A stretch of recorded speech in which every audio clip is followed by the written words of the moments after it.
Shalom, shalom, bienvenue à notre émission à Asubuhi na Yesu. Moi, c'est le pasteur, bienvenue, Matena Kibangala. Je salue toutes celles et tous ceux qui suivent régulièrement notre émission à Asubuhi na Yesu et vous souhaite de très bonnes conditions d'écoute à Asubuhi na Yesu, qui signifie dans l'une de nos 4 langues nationales, le matin avec Jésus.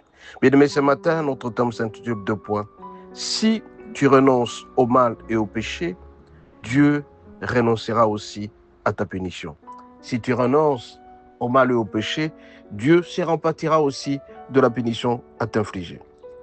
La plupart des personnes, bien-aimées, ne parviennent pas à revenir sur eux-mêmes en faisant l'introspection sur ce qu'ils commettent comme péché. Dieu est le mal. La personne qui a reçu Christ comme étant Seigneur et Sauveur, et ça se prend du recul par rapport aux mauvaises habitudes, par rapport au péché, le non-respect des commandements. Le péché, c'est la transgression de la loi. Si jamais tu vois que c'est mal, tu dois renoncer à cela. Nous allons lire à cet effet Jonas 3, verset 10. Il est dit ceci, nous lisons au nom de Jésus. Dieu vit qu'ils agissaient ainsi et qu'ils revenaient à leur mauvaise voie, leur mauvaise habitude. Alors Dieu s'est repenti du mal qu'il avait résolu de leur faire, il ne les fit pas. Mais la plupart des fois, quand nous sommes habitués au péché, au mensonge, à l'impudicité, à l'alcoolisme, et tout ce qui peut nuire à notre santé, tout ce qui peut nuire à notre Dieu, à un certain moment, en renonçant à cela, notre Dieu peut aussi résoudre de pouvoir faire en sorte que le péché soit effacé et complètement, et Dieu ne pourra plus nous punir. La plupart des fois, à chaque péché est assorti d'une punition. À chaque péché est assorti d'une flagellation parce que Dieu n'aime pas le péché. La plupart des fois, quand tu fais le péché, sois sûr et certain que tu vas payer, et certainement. Mais alors, si jamais tu résous de prendre du recul par rapport au péché, comme il est dit ici, Dieu vit qu'ils agissaient ainsi et qu'ils revenaient à leurs mauvaises habitudes. Tu reviens à tes mauvaises habitudes et donc tu renonces à ces mauvaises habitudes. Dieu aussi à son tour va se repentir de commettre le péché, de te frapper et sérieusement.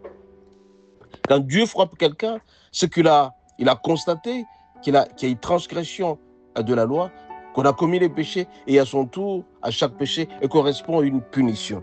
Mais si jamais tu demandes pardon à notre Dieu, tu renonces à ces péchés, tu ne continues à faire ce même genre de péché, notre Dieu prendra du recul à te frapper. Tu ne seras plus jamais frappé. Raison pour laquelle j'en appelle à certaines personnes qui sont habituées au péché de renoncer au péché.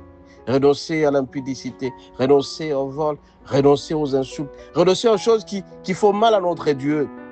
Ce qui fait mal à notre Dieu, ça s'appelle péché. Plus tu renonces à cela, plus Dieu aussi va renoncer à te frapper. Ici, il est dit, alors Dieu s'est repenti du mal qu'il avait résolu de leur faire et il ne le fit pas. Donc, il peut décider de te faire du mal. Et si jamais toi, tu décides de radiquer ces mains, de ne plus continuer à faire ce péché, mon bien-aimé, Dieu va aussi se repentir et ne va plus continuer à te frapper. Je rappelle ici, à chaque péché est assorti d'une punition. Le salaire du péché, c'est la mort.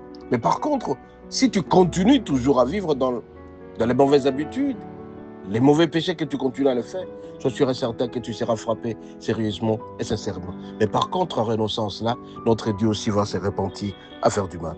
Bien-aimé, ce matin, je vais te dire, ta joie, c'est de rester en harmonie avec Dieu et Dieu seul, d'être branché, d'être connecté à lui. Mais par contre, si tu continues toujours à pécher, mon bien-aimé, tu seras frappé parce que Dieu ne va plus toujours continuer à te pardonner. Il est là en la colère, mais il frappe sérieusement à un certain moment. Ce matin, j'en appelle donc à des résolutions, de faire en sorte que renonce au péché et tu verras que Dieu va se repentir à toutes les punitions qu'il avait résolues à te faire. Sois richement béni et bonne journée.